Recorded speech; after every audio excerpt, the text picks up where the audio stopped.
엣지관상 언니예요. 카우 인간 좀비 여러분 안녕하세요. 제가 오늘은 무슨 영상을 찍을까 고민을 되게 많이 했죠. 매일 무슨 주제로 내가 영상을 찍을까에 대한 고민을 되게 많이 하는 것 같아요. 근데 제가 그전에는 이제 주제를 뭐 하겠습니다라고 말씀을 미리 드렸는데 그냥 뭔가 찍을 당시에 느낌 오는 걸 좀 해야겠다. 그런 생각이 들었어요. 어쨌든 결론적으로는 제 영상의 그 취지는 무언가 이제 어떠한 깨달음을 같이 얻는 거, 약간 그게 좀 취지라고 보시면 될 것 같고요. 그리고 제가 재테크에 대해서 뭐 예를 들어서 코인이나 주식이나 부동산에 대해서 말씀드리는 거는 제가 뭐 투자를 권유하거나 뭐 투자를 하라, 뭐 이게 오른다, 저게 뭐 내려간다, 뭐 이런 말씀을 드리는 게 아니고 저는 그냥 뭔가 본질, 그리고 제가 뭔가 그거를 공부하면서 깨달은 거, 이제 그런 거에 대해서 소통을 하는 차원이기 때문에 투자 판단 및 결과에 대해서는 제가 책임질 수가 없다는 점, 그거 조금 너그럽게 양해 부탁드리고요. 그럼 지금부터 또 재밌게 한번 얘기를 해보겠습니다. 그래서 갭 투자에 대해서 얘기를 해보려고 해요. 제가 봤을 때 이제 뭐 유튜브도 그렇고 뭐 여러 가지 뭐 책도 그렇고 한 2020년에 저희가 코로나가 터졌었죠. 2020년 1월부터 스물스물 하다가 본격적인 게 3월부터인데 그 시기에 맞물려서 집도 미친 듯이 올라갔죠. 완전 가즈아 이런 분위기였습니다. 그때 당시 분위기가 마치 집을 안 사면 좀 어떻게 할까 하다 할 것 같고 인생 망할 것 같고 약간 그런 분위기였어요. 한마디로 이제 약간 미쳤었다. 그런 분위기였던 걸로 제가 봤을 땐 기억을 합니다. 그런데 이게 갭 투자가요. 돈이 된다 막 이런 얘기하는 사람 되게 많잖아요. 근데 제가 생각했을 때 돈이 된다? 글쎄요. 제가 생각했을 때는 갭 투자는 상황에 따라서 득이 되기도 하고 상황에 따라서 실이 되기도 한다고 생각합니다. 그래서 저는 약간 뭐 갭 투자를 하라 마라 이게 아니라 그냥 조금 최대한 중립적인 입장에서 한번 말을 해볼게요. 어쨌든 일단 갭 투자의 뜻에 대해서 우리가 좀 명확히 알아야 소통을 같이 할 수 있다고 생각을 해요. 그래서 갭 투자에 대해서 먼저 저희가 같이 알아볼게요. 제가 왜 제 모습을 안 보이고 이렇게 네이버로 검색하는 창으로 이렇게 소통을 하냐면 제가 이거를 대본 없이 영상을 찍기 때문에 그냥 좀 완전 야생마 같은 컨텐츠거든요.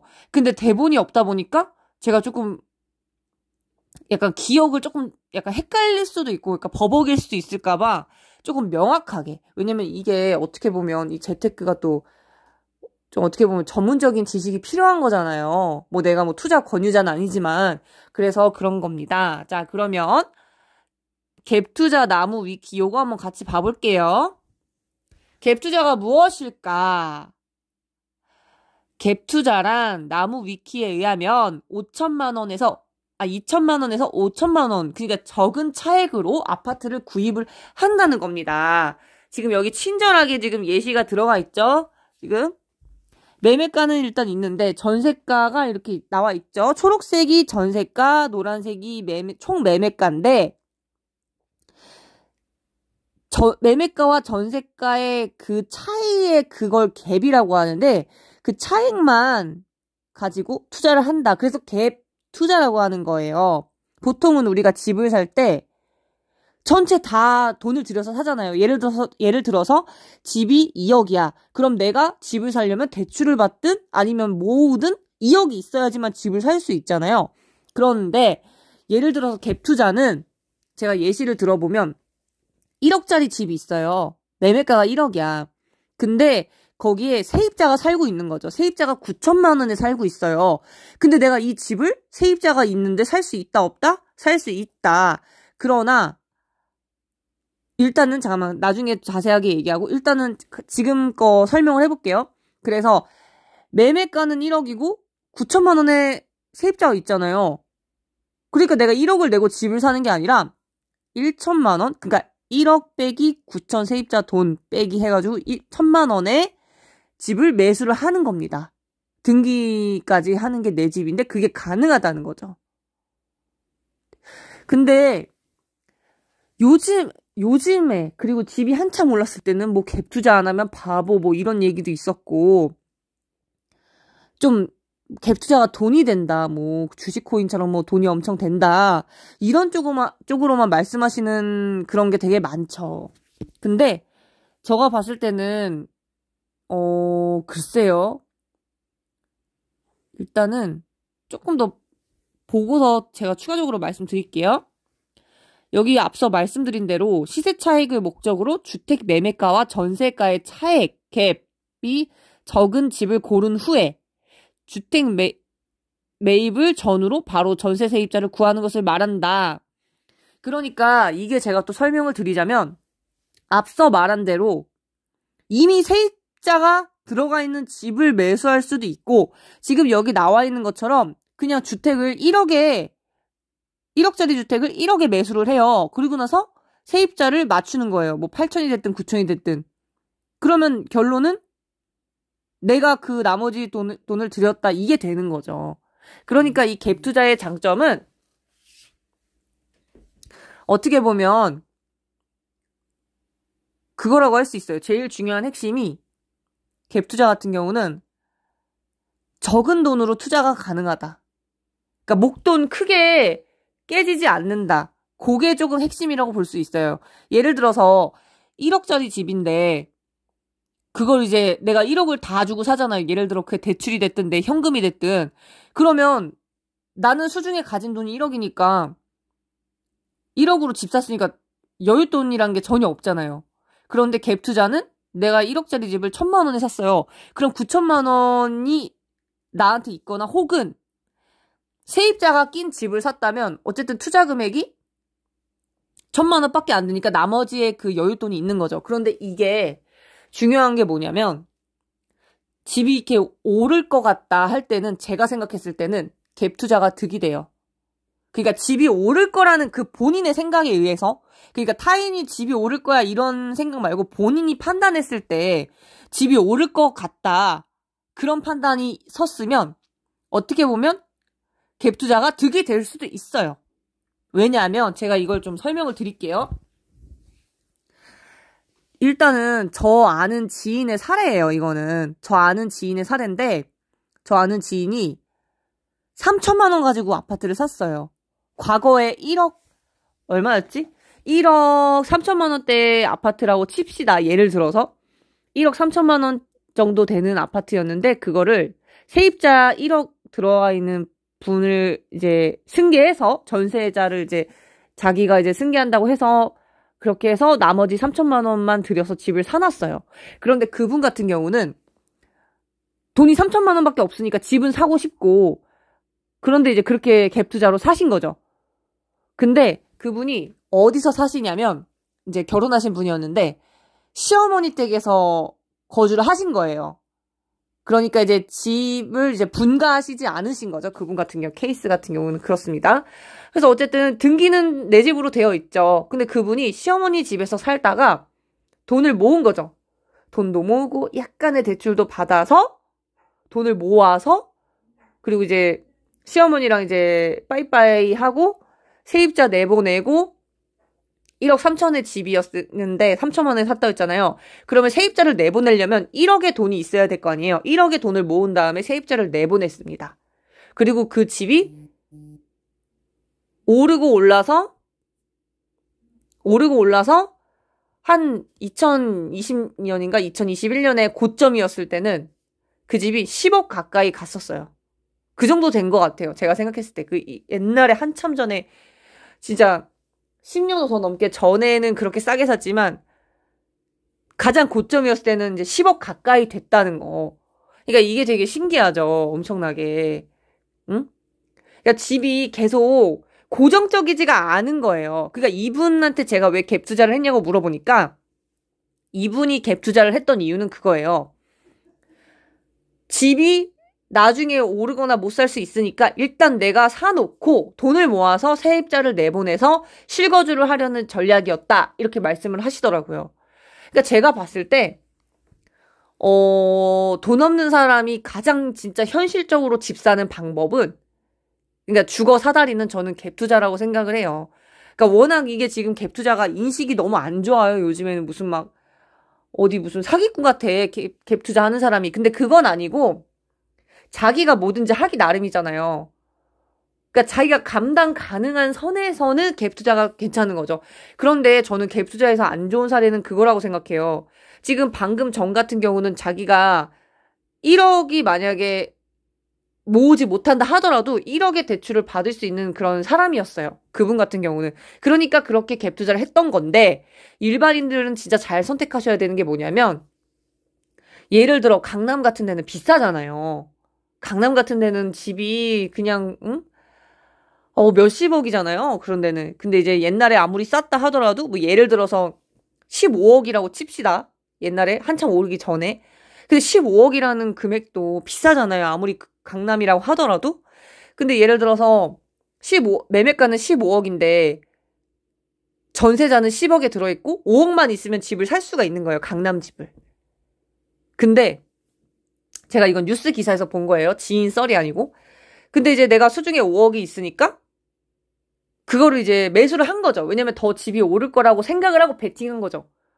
아니나 다를까 고점에 이렇게 매수를 했고 집은 점점 떨어지는데 집이 떨어진다고 해서 반드시 전세가 떨어진다는 건 아니에요. 그런데 여러 가지 상황이 맞물려서 전세가가 떨어진 거죠. 그러니까 이 갭 투자가 중요한 게 전세가가 싸게 들어가 있고 그리고 차액을 싸게 해가지고 이렇게 들어왔다면 어떻게 보면 득이 될 수 있는데 전세가는 터무니없게 높고 아무리 그 매수한 금액이 적더라도 전세가가 너무 높으면 이게 나중에 전세가가 떨어졌을 때 내가 그거를 내 돈을 대출받든 아니면 모아서 있는 돈을 하든 어쩌든 간에 메꿔야 된다는 거예요. 왜냐면 세입자가 중간에 나간다고 할 수도 있거든요. 계속 산다는 보장이 없어요, 그분이. 그분이 내가 돈을 모을 때까지 기다려준다는 그 보장이 없다는 뜻이에요. 그래서 제가 말씀드린 건 그거예요. 자기가 감당할 수 있는 돈으로 진짜 전세가가 낮은 상태에서의 갭 투자는 저는 괜찮다고 생각하는데 그 외에는 정말 리스크가 크니까 신중해야 된다는 거죠. 그래서 제가 잠깐 딴 데로 샜는데 그래서 결론은 예를 들어 그 뉴스에 나온 것처럼 5억으로 이제 강남집을 사셨던 사람 예를 들어 그 차액이니까 그냥 전 재산 5억을 다 몰빵을 한 거죠. 강남집 사는데 갭 투자로. 아니 근데 중요한 거는 그렇게 강남집 사는 거 좋은데 세입자가 이제 전세가가 떨어지니까 당연히 나가려고 하거나 아니면은 낮춰서 이렇게 자기한테 어느 정도 일부분 낮춰준 금액을 달라 이렇게 요구를 해서 계약 연장을 할 거 아니에요. 근데 그랬을 때 만약에 내가 세입자를 못 떠나게 한다? 그거는 계약 기간 내의 이야기인데 계약 기간이 끝났는데도 세입자한테 못 돌려주면요. 그거는 그 요즘 핫한 그 전세 사기라는 인식으로 이렇게 갑자기 투자자에서 그런 안 좋은 인식으로 이렇게 바뀌어버리는 거죠. 그래서 이게 무조건 갭 투자가 득이다 이런 사람은 조금 아닌 것 같아요. 제가 생각했을 때는. 그러니까 정말 자기 상황에 맞춰서 그렇게 집을 사야 되는 것 같아요. 근데 저 같은 경우는 이걸 왜 말씀드렸냐면 이게 서민 그 집 사는 그 주거 사다리라고 생각을 해요. 저는 이 갭 투자가. 저도 이렇게 막 부동산 투자에 관심이 많아서 2020년 전에 공부하긴 했는데 뭔가 이제 조금 더 열정적으로 푹 빠져서 공부한 거는 2020년이거든요. 제가 2020년부터 미친 듯이 제가 얼마나 공부를 했냐면 임장이라고 해가지고 내가 사고 싶은 그런 지역에 가서 구경하고 집을 보거나 뭐 땅을 보거나 이런 거 임장이라고 하는데 제가 부동산 투자에 너무 관심이 많아서 인천에 있는 어떠한 빌라가 있는데 거기가 되게 고지대예요. 그리고 인천 사람들도 조금 무서워할 정도로 되게 조금 밤에 어둡다. 근데 제가 거기를 공인중개사 없이 그것도 4층이었거든요. 빌라 4층 엘리베이터 없고 제가 거기를 혼자 갔습니다. 남자 세입자 혼자 사는 데를 제가 들어갔습니다. 그때 당시 공인중개사 분께서 자기가 너무 바빠가지고 같이 갈 수가 없대요. 근데 어떻게 난 이미 그 빌라 앞인데. 그래서 그냥 제가 그랬죠. 그때 당시는 내가 미쳤나봐. 제가 혼자 갈게요. 이래가지고 남자 세입자 집에 들어갔죠. 아, 진짜 지금 생각해보면 내가 왜 그랬을까 싶기도 해요. 내가 깡따구가 너무 셌나봐.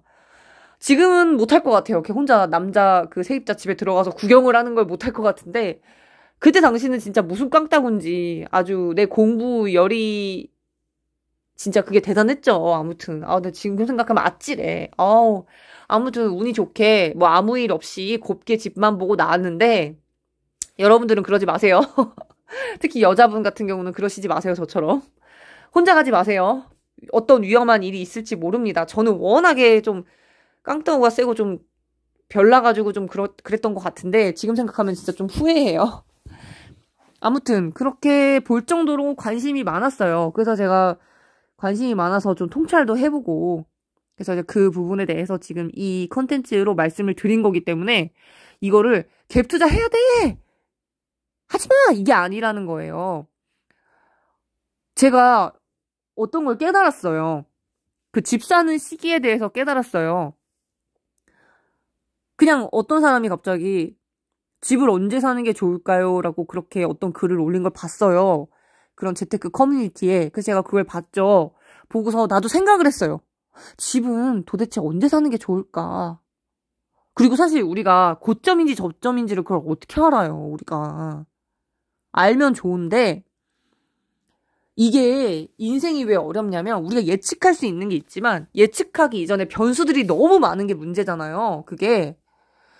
그래가지고, 이 예측이라는 게, 우리가 예측을 못하는 게 아니라, 변수 때문에 예측을 못하게 되는 거거든요? 이게 좀 어려운 말이긴 한데, 그래서 그것 때문에 예측이 어렵긴 한데, 아무튼, 그렇습니다. 그래서 제가 하고 싶은 말은 그거예요. 언제가 집 사면 좋을 타이밍이냐?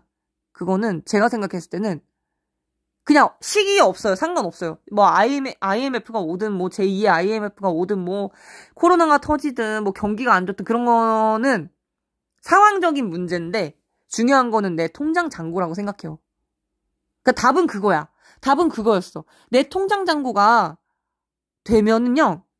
그리고 내가 사고 싶은 집이 내 통장 잔고에 딱 맞는다 하면은 그냥 그게 어느 때건 말건 사는 거는 자기 마음이라고 생각해요. 왜냐면 자기가 감당이 가능하니까.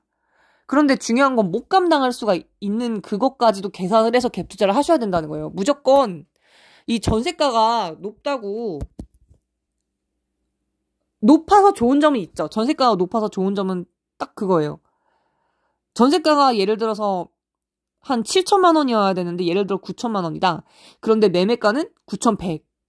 이러면 내가 100만 원 가지고 집을 살 수 있는 거잖아요.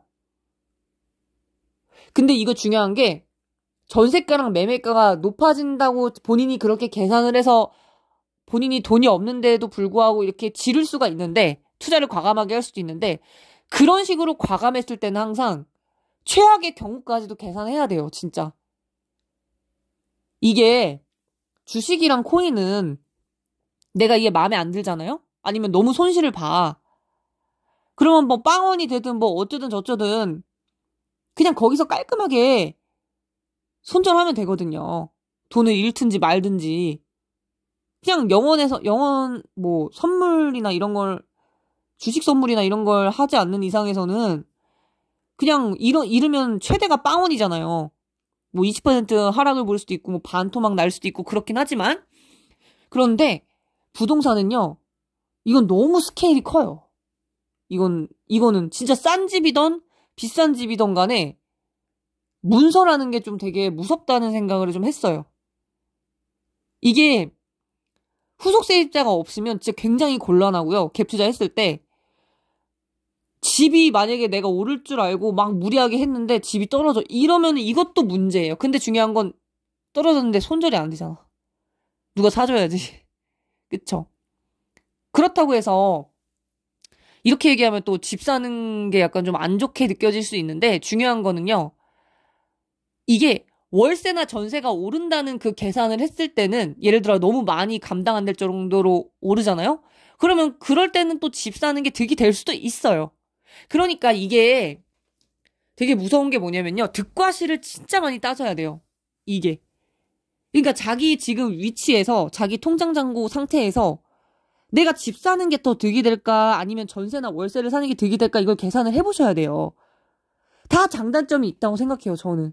이 부동산에 대해서 제가 통찰을 한 결과 매매의 장단점이 있고 전세의 장단점이 있고 월세의 장단점이 있죠.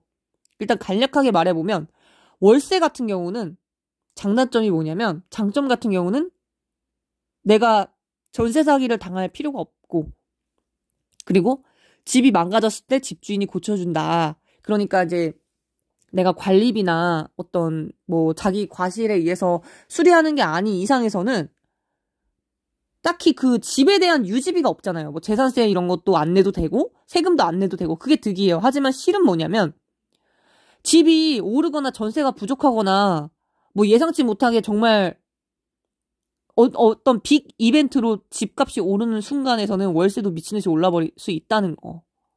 예를 들어 내가 100만 원의 월세를 살고 있다. 근데 이게 150만 원이 될지 200만 원이 될지 모르죠. 그게 되게 무서운 거고 전세 같은 경우도 장단점이 있죠.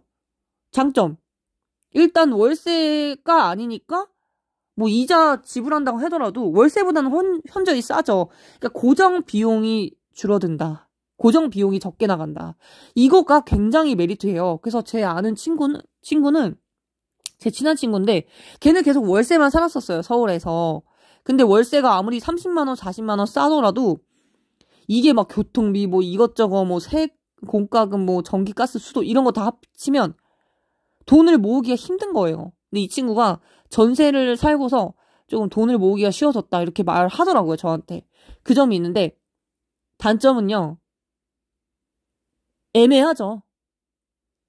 월세 같은 경우는 1년도 살 수 있어요. 근데 뭐 요즘에는 2년 사는 경우도 많은데 장기 월세도 많은데 월세 같은 경우는 1년마다 이렇게 계약을 할 수 있는데 전세 같은 경우는 기본 거의 2년이니까 이게 내 돈이 묶여 있는 거죠.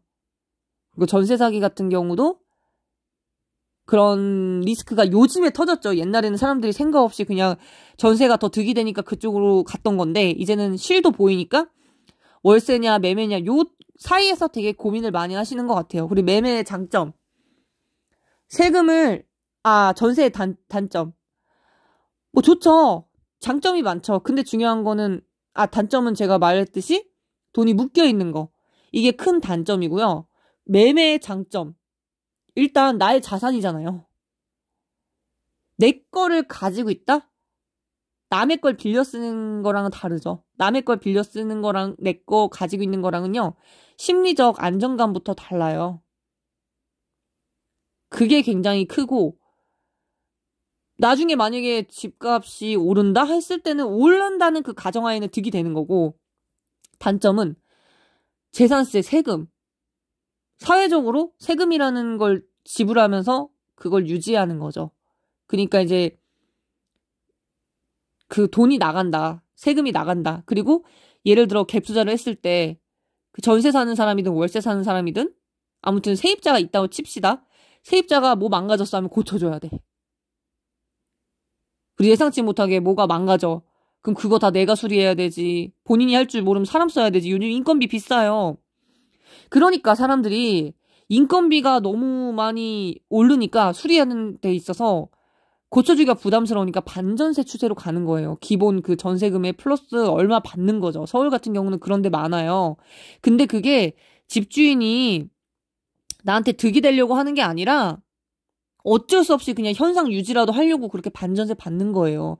근데 또 이게 또 입장 차이라는 게 또 각자 위치에서 있다 보니까 요런 장단점 제가 말씀드렸어요. 아무튼 그래서 되게 제가 이 영상을 찍은 그냥 취지는 그거예요. 뭐 재테크를 뭐 하셔라 마라 이게 아니라 너무 무조건 극단적이야. 무슨 재테크 뭐 갭 투자하면 너무 안 좋아. 뭐 갭 투자하면 너무 좋아. 돈이 돼. 막 돈 벌어. 그러니까 너무 극단적인 정보들이 너무 많으니까 제가 최대한 중립적인 입장에서 어떤 경우에 득이 되고 어떤 경우에 실이 되는지 그리고 여러분들께서 만약에 갭 투자를 하시고 싶다 하면은 정말 계산을 철저하게 하셔야 돼요.